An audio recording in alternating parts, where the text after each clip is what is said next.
Al Jazeera Podcasts. To be a citizen astronaut, you make a commitment to bring the experience down to Earth in order to help life on planet Earth. Terminal count and launch. Capsule. Go. Booster.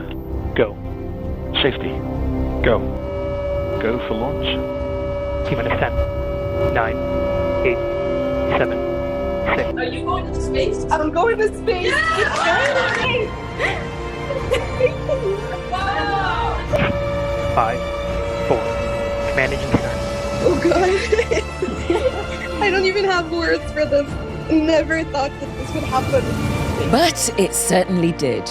And when Sara Sabry shot into space, she made history by becoming a woman of many firsts. The first Egyptian, the first Arab woman, and the first African woman to enter space.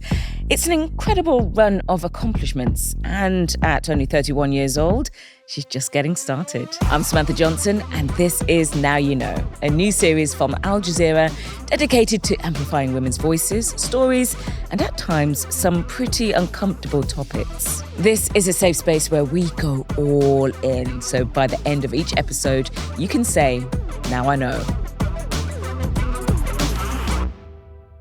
And I want to know a lot from our next guest, including what it takes to be the first. In 2022, Sara Sabry earned the opportunity of a lifetime. She was selected from thousands of international applicants for the Space for Humanity Citizen Astronaut Program. So let's bring her in. Sara, thank you so much for joining us on Now You Know. Thank you so much for having me. I'm really excited to be here.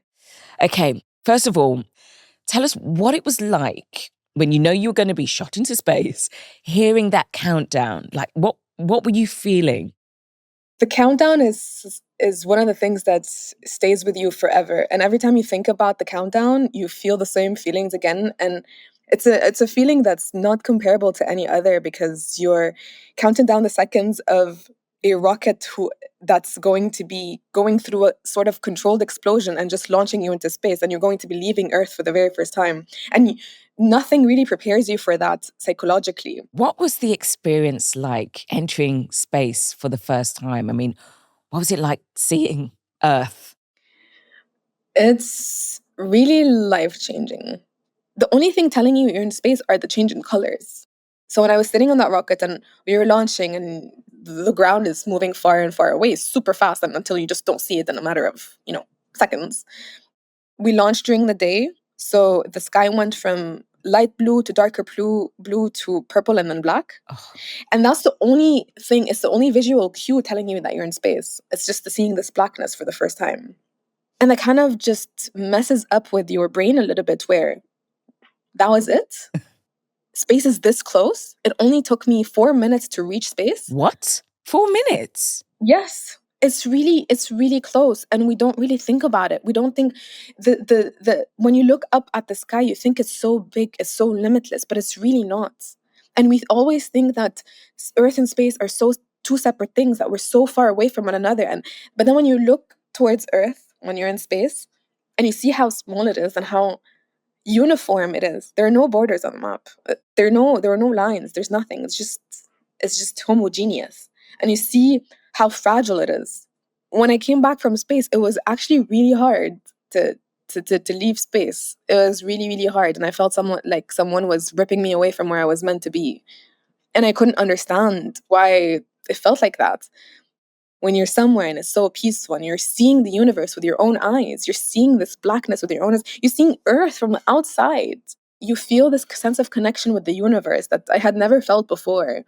And it just made me extremely addicted to this feeling, and I just can't wait for the moment that I get to go back and be in that environment again. And it's such a beautiful thing. And honestly, the first thing that I said when I came back is that everyone needs to experience this. Can you talk us through the whole setup, like what you had to do to train or to prepare for that journey? The type of training that you go through to go to space really depends on how long you're going to be staying there and what you're going to be accomplishing during your mission. For me, when I first started learning about space and really trying to think, oh, maybe I could do something as part of it, because where I grew up, we really didn't have anything related to space. And you were always told that it's not for you. So it wasn't really something that was around me or was something that I could dream about.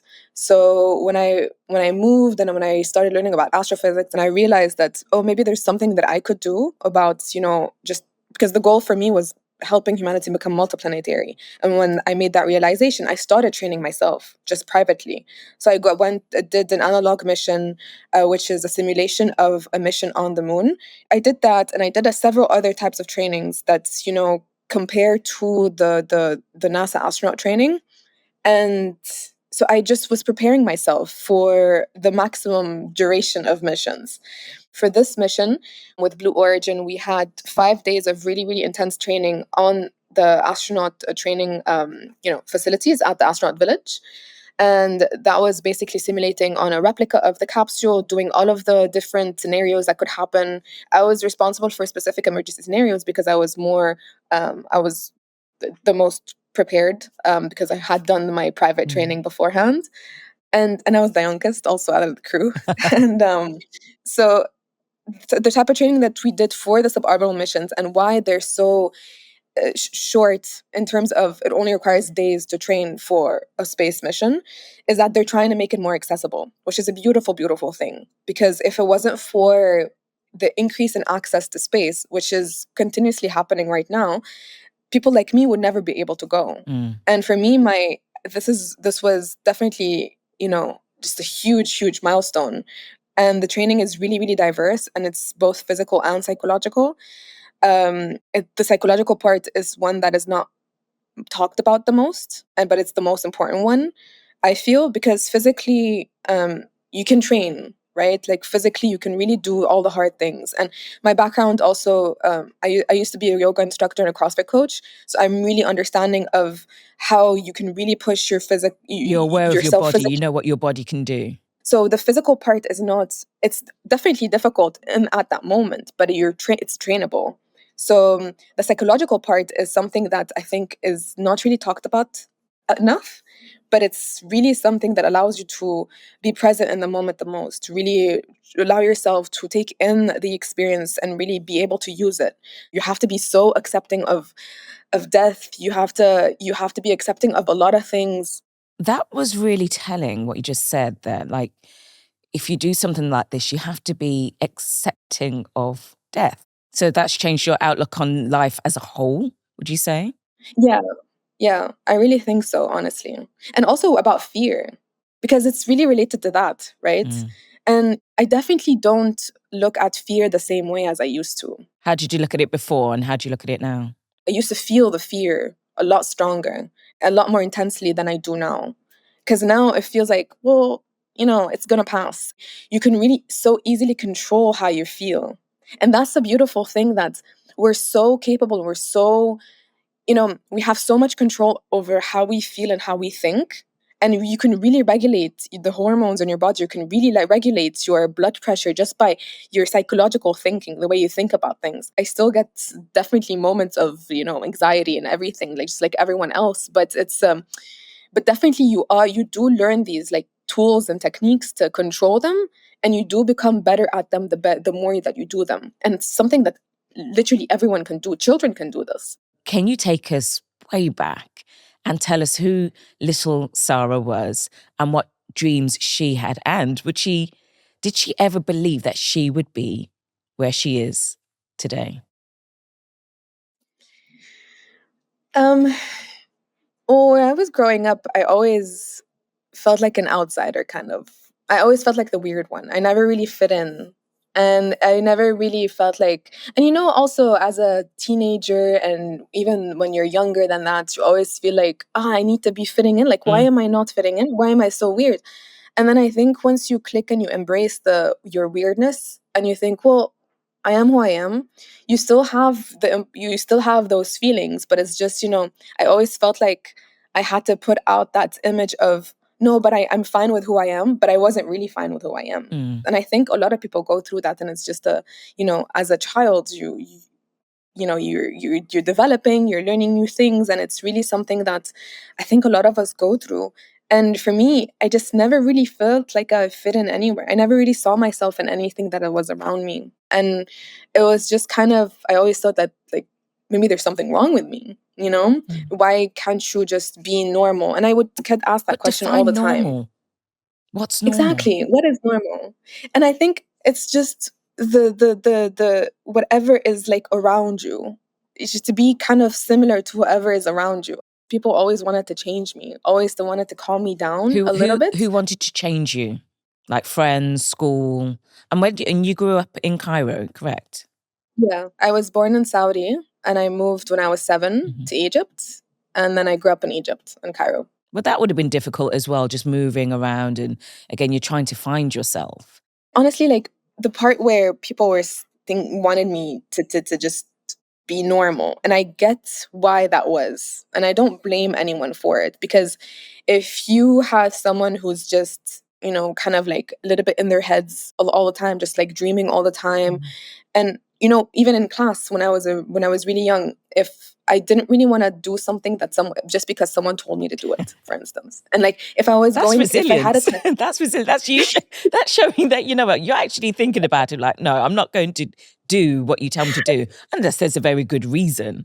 But you're questioning things already, so that's not wrong. So for me, I always chose to do what I loved. And I loved solving problems. I loved understanding things. And that's something that has driven me my whole life. And that's why I did mechanical engineering. And I chose to do mechatronics despite people telling me it would be too hard for me. And if I was a boy. Hold on. Who told you it would be too hard for you? I'm intrigued now. Like, come on. Like,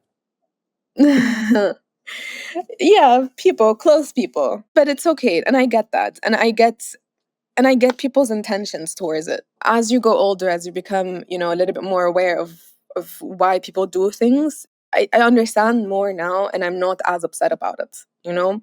And I get that people want to, you know, when you're told that you'll never have opportunities in doing biomedical engineering, because I did my master's in biomedical engineering afterwards, and these opportunities just don't exist in Egypt.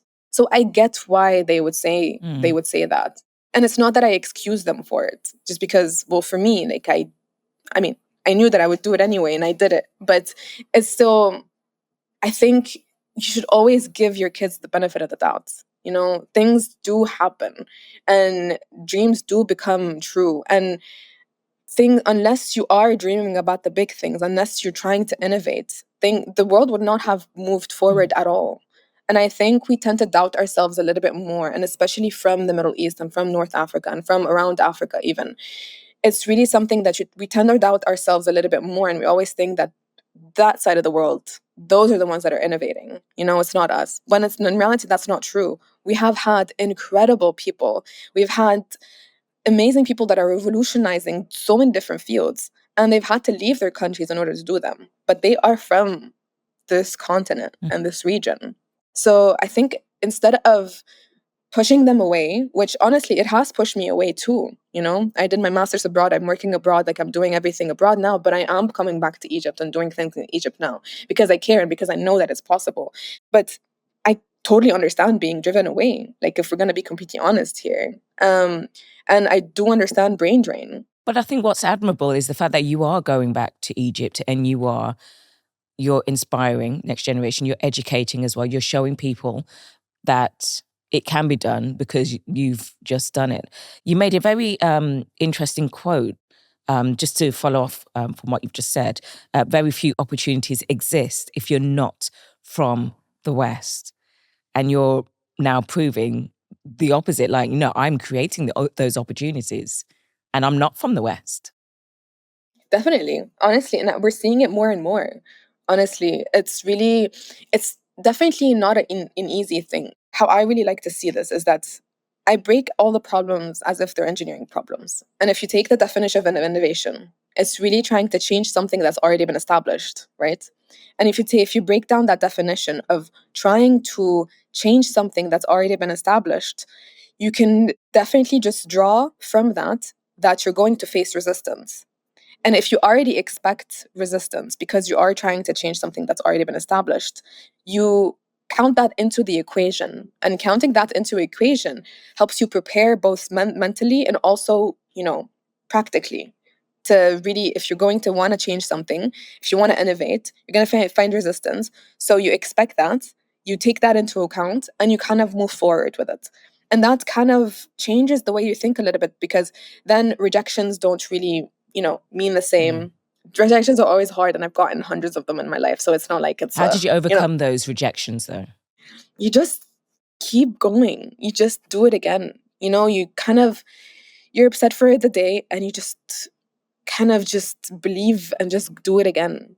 Honestly, I've gotten so many rejections in my life. What worked for me is just not letting it get to me too much, and just understanding that it's not always about you. There are so many things at play for you to get the yes. So many different things. And if you don't let the one no crush you, it could actually make you kind of want to be better. And the better you get, the closer you'll get to the yes. And if you don't get to the yes, you create your own yes. Which is what you're doing. You are creating opportunities for the next generation of young girls, especially young girls. But in saying that, that wasn't like that for you.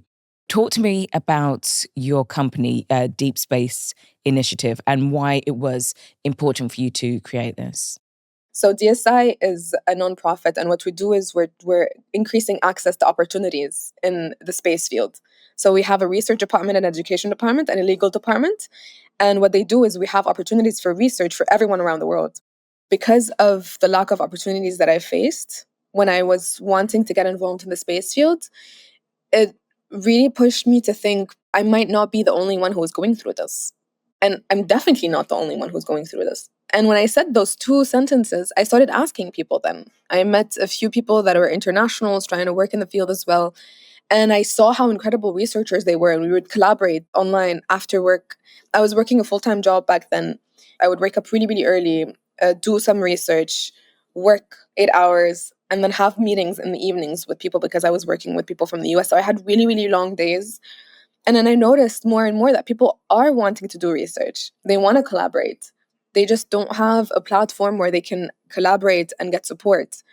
And as a young researcher, when you're just like randomly sending out emails, sending out LinkedIn messages, not everyone replies to you, Like it's really, you get one reply out of 100. It gets a bit disheartening, actually, with the more emails or, LinkedIn messages you send and you don't hear anything back. You just think, okay, am I the problem? But lo and behold, someone might be just super, super busy. But yeah.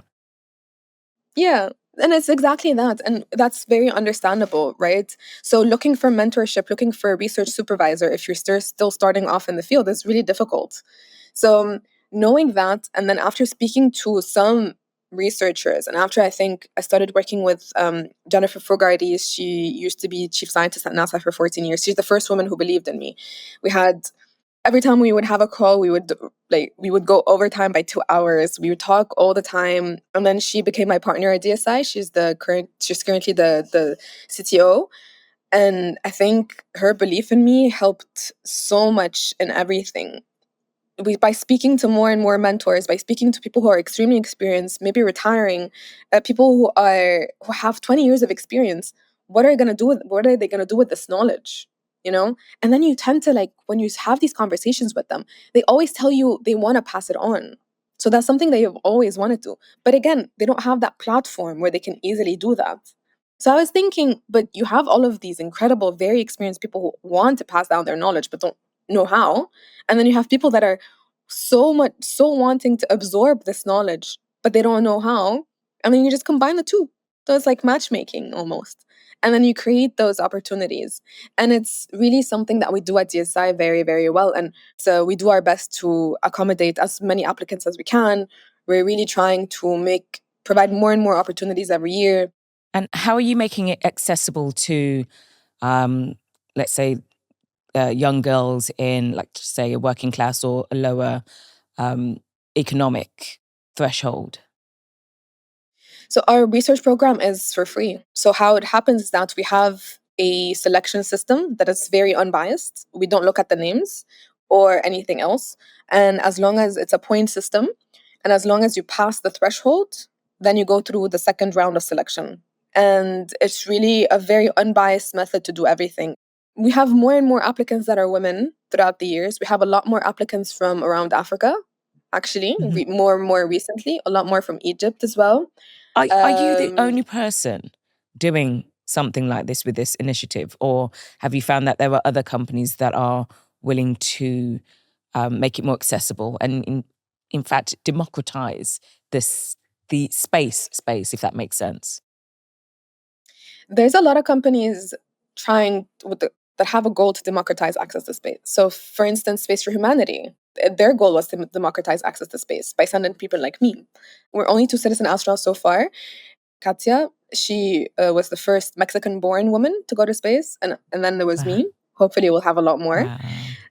I haven't really seen many companies that do exactly what we do, just because it's really hard, and I completely understand why. It's very time consuming, but definitely if someone hears this and is doing something, want to collaborate, we're more than happy to always partner and find collaborations because we're working towards the same mission. Why is representation and accessibility in space so important for you? I think it's really important because it's really hard to do something if you don't think you belong in it. But as soon as you see someone who's from the same region, from the same culture, that looks like you, that has gone through the same things, that have the same restriction as you do, that has the same humor sometimes. It's just like these little things that are more relatable to you. It really does change the way you think about things. So tell me, Sarah, how does it feel to be the first? So you're the first Egyptian, the first African woman, and the first Arab woman to space. What does that mean to you? I mean, for me, it's the biggest honor that I could have never imagined, honestly.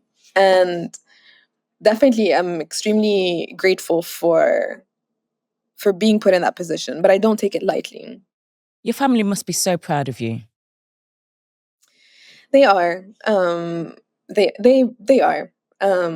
My dad doesn't really show it all the time, but then he tells me like from time to time, like he recently told me that he keeps searching for my name on Google and YouTube and like watches my old interviews and stuff. And that was so sweet. It was really, really sweet. And when I found out, I was like, oh my God, you actually watched them? I had no idea he watched any of them, Final question. Sara Sabry, how do you become a first? If everyone agrees with everything that you're saying or doing, then you're not really breaking something. And it's about breaking something. Being first is really about breaking something, right? So facing the hate, facing the resistance, facing all of that, if you are going through something right now that is like that, then you're doing the right thing.